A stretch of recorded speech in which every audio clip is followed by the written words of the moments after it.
bergabung di 0741667669. Dan kita kembali ke Mas Slamet Rianto terkait mental juara ini. Tentunya salah satunya tadi Mas Sugeng tadi ya, masalahnya berarti mentalnya ini krisis ya, krisis mentalnya lemah ya Mas Slamet.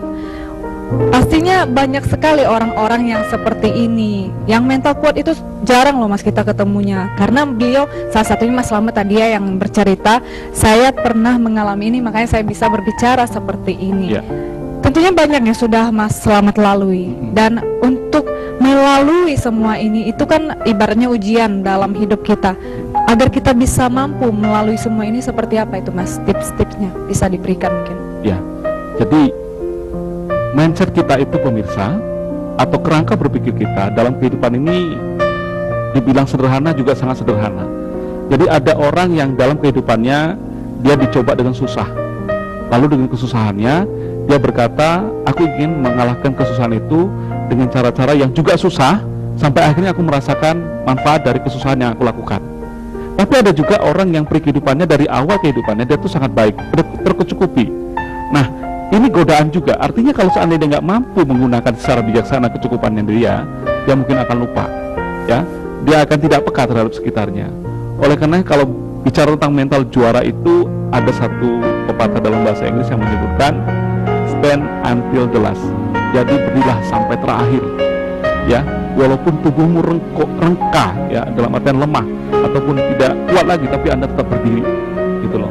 Karena memang kita terlahir adalah menjadi seorang juara. Kita pun harus menjadi seorang juara. Tapi bukan berarti dalam perjalanan kita harus seperti seorang juara itu tidak ya. Harus gagah ya. Enggak juga ya. Tapi memang tekad di dalam diri kita itu ya kita tunjukkan ya. Tekad kita itu kita implementasikan ya dalam gerakan-gerakan ya.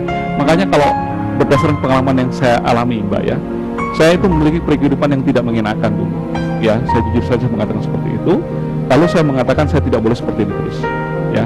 Memang di situ pasti ada air mata, ya, ada air mata, ada keluhan, ada teriakan, rasa kecewa, ada cobaan-cobaan yang terkadang saya mengatakan kenapa ini terjadi pada diri aku gitu loh, kenapa ini berlangsung terus gitu kan. Tapi Tuhan itu kan tidak pernah tidur. Tuhan itu suka dengan orang yang memang saat dia diberi cobaan, dia mengeluh tapi dia cepat bangkit. Itu adalah hal yang normal. Tapi terkadang ada orang yang mengeluh, dia lalu larut dengan keluhan itu, lalu menjadi sesuatu yang bukan dirinya. Dia melakukan hal-hal yang instan, yang hanya berdasarkan uang gitu ya, menghalalkan segala cara untuk mengumpulkan kekayaan atau mendapatkan kemewahan tanpa dengan mengabaikan hal-hal yang bersifat prinsip. Oleh karenanya, saya cuma berpikir mengatakan juga kepada kita semua, menjadi seorang juara itu adalah mampu mengalahkan diri kita sendiri. Menjadi seorang juara itu mampu untuk mengalahkan ketidakinginan kita untuk memiliki hidup yang lebih baik. Iya, karena mental yang lemah ini mungkin sugesti dari kita sendiri juga ya Mas. Betul. Makanya kita tidak berani untuk melakukan hal-hal yang lebih ekstrim lagi mungkin bagi hidup orang yang mentalnya sangat lemah ini. Dan karena ini segmen terakhir, mohon maaf, layanan interaktifnya mungkin udah ditutup juga ya Mas ya, karena waktu kita sedikit sekali. Dan langsung saja dengan kesimpulan dari tema kita malam hari ini Mas, silakan. Ya. Baik pemirsa, saya akan menyimpulkan tema kita malam ini yaitu mental juara. Bicara tentang mental juara adalah bicara tentang sesuatu yang diyakini dan dilakukan oleh para juara-juara. Ya, mereka itu ingin hidupnya lebih baik.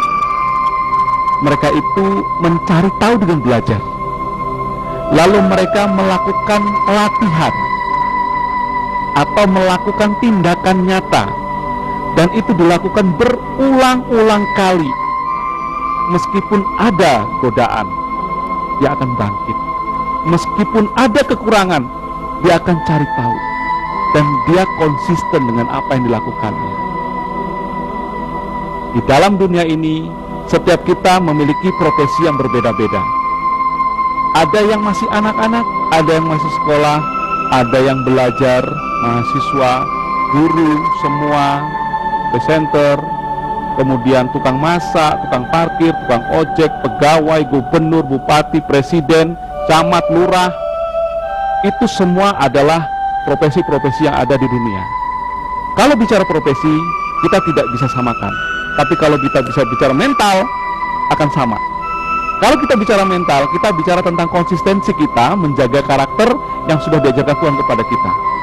Anda bertanggung jawab, Anda berani untuk tampil beda, Anda mau membantu orang lain, Anda konsisten dengan kebaikan, Anda senyum, Anda rendah hati, tidak sombong, membantu segala macamnya itu.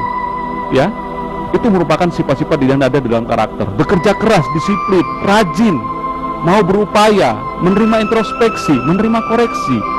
Ya, itu adalah merupakan sifat-sifat di dalam karakter. Dan itu akan membentuk yang namanya mental. Ya, membentuk mental. Bahkan akan ada dia menjadi seorang lurah teladan, ketua RT teladan, guru teladan, pegawai teladan, gubernur teladan, camat teladan, bupati, wali kota teladan. Itu kenapa? Karena memang layak dan pantas orang itu diteladani. Pertanyaannya, kenapa dia bisa seperti itu? Karena dia memiliki mental juara, karena dia patut dicontoh, gitu loh. Walaupun kita tidak seperti dia, tapi cara-caranya itu kita harus ambil. Lalu kita akan menjalankannya secara konsisten. Pasti ada godaan yang mengatakan, kau sok-sok beda, kau sok-sok baik, ya kan, kau tidak seperti aku tengok dulu. Akan ada ucapan-ucapan seperti itu. Dan ucapan-ucapan seperti itulah mereka yang masih memiliki mental kerdil. Ya, kita tidak bisa salahkan mereka. Justru kita bersyukur masih ada orang seperti mereka. Kenapa? Mereka mengingatkan kita, ya, supaya kita bisa berubah. Mereka tuh hadir untuk menampar kita, untuk diingatkan dan dibangunkan manakala kita terlelap dan tidur dengan kenyamanan kita selama ini. Ingat, untuk menjadi seorang yang memiliki mental juara, tidak akan pernah merasa puas dengan apa yang dilakukannya saat ini.